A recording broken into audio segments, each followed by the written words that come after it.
தன்னடைந்தார்க்கு இன்பங்கள் தருவானை தத்துவனை கண்ணடைந்த மதில் பிரம்மபுரத்துறையும் காவலனை முன்னடைந்தான் சம்பந்தன் மொழி பத்தும் இவை வல்லார் பொன்னடைந்தார் போகங்கள் பல அடைந்தார் புண்ணியரே. எல்லாம் அல்ல செந்தமிழ் சொக்கநாத பெருமானுடைய திருவள்ளையும் தர்மயாதின குருமணிகளினுடைய குருவல்லையும் சிந்திக்கின்றோம். சிவராஜதானி என்னும் மதுரை மாநகரில் விளங்கும் தெய்வநாயகனாகிய சோமசுந்தர கடவுளை அகத்தும் புறத்தும் எந்நேரமும் சம்பந்தர் வழிபட்டு வருவாராயினார். அக்காலத்தில் ஓர் நாள் பொற்றாமரை தீர்த்தத்திற்கு நீராடச் சென்றார். அத்தீர்த்தத்தின் கரையில் எண்ணற்ற அடியார்கள் அமர்ந்து உடல் எடுத்த பயனாகிய சிவபூசனையை நியமத்துடன் செய்து கொண்டிருந்தனர். சம்பந்தர் அதனைக் கண்டு, இவர்களைப் போல சிவபரம்பொருளை பூசிப்பது நமக்கு எப்போது வாய்க்கும் என்று எண்ணி ஏங்கினார்.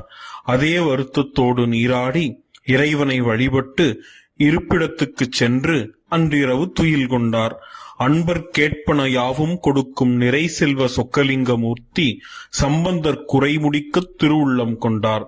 அப்போதே சம்பந்தர் கனவில் எழுந்தருளி, ஞான சம்பந்தனே, நீ விரும்பிய வண்ணமே நம்மை பூசிக்க கருணை செய்தோம். தீர்த்தராஜன் என்று சொல்லப்பெறும் பொற்றாமரை குளத்தின் ஈசான பாகத்தில் நாம் கங்கைக்குள் இருக்கின்றோம். நீ நாளை காலை அங்கு சென்று எம்மை எடுத்து பூசிப்பாயாக என்று திருவாய் மலர்ந்தருளினார்.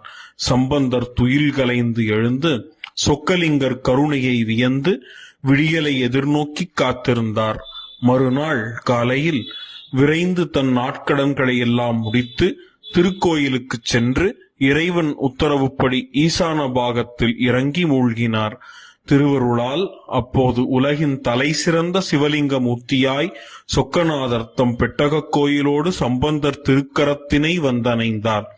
சொக்கரருளை வியந்த சம்பந்தர் பெட்டக கோயிலை திறந்து பார்த்தார். அரிய அத்திருமேனியை கையில் எடுத்தார். முன்னை தவம் மிக்க சம்பந்தரது திருவாக்கில் கவிதை வெள்ளம் பெருக்கெடுத்தார்.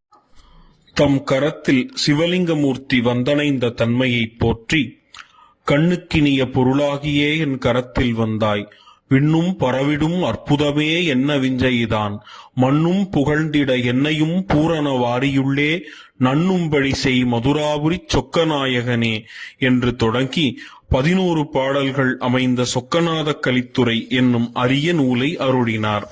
இறைவனது அருட்சிறப்பை வியந்து பாடிய சம்பந்தர் அப்பெருமான் திருமுன்பு சென்று சிவபூசனையை மரபுப்படி ஞானாசிரியன் மூலமாக கொடுத்துருள வேண்டும் என்று வேண்டி தன் இருப்பிடம் சென்றார். இறைவன் அன்றிரவு சம்பந்தர் கனவில் எழுந்தருளி, சம்பந்தனே, நமது உபதேச பரம்பரையில் வந்தவனாகிய ஞானப்பிரகாசன் கமலை மாநகராகிய திருவாரூரில் இருக்கின்றான். நீ அவனிடம் சென்று உபதேசம் பெற்று இம்மகாமூர்த்தத்தை பூசித்து வருவாயாக என்று ஆணையிட்டருளினார். அதே போல கமலை ஞானப்பிரகாச தேசிகர் கனவிலும் சென்று, வரும் சோமவாரத்தன்று உன்னிடத்தில் வரும் ஞான சம்பந்தனுக்கு ஞானோபதேசம் செய்து சிவலிங்க பூசையை எழுந்தருளச் செய்வாயாக என்று உத்தரவிட்டருளினார். தேசிக மூர்த்திகள் சம்பந்தர் வரவை எதிர்நோக்கி காத்திருந்தார். ஞான சம்பந்தர் தனக்கு ஞான சம்பந்தத்தை ஏற்படுத்த இருக்கும் ஞானாசிரியர் எழுந்தருளியிருக்கும் திருவாரூர் திருநகருக்கு புறப்பட்டார்.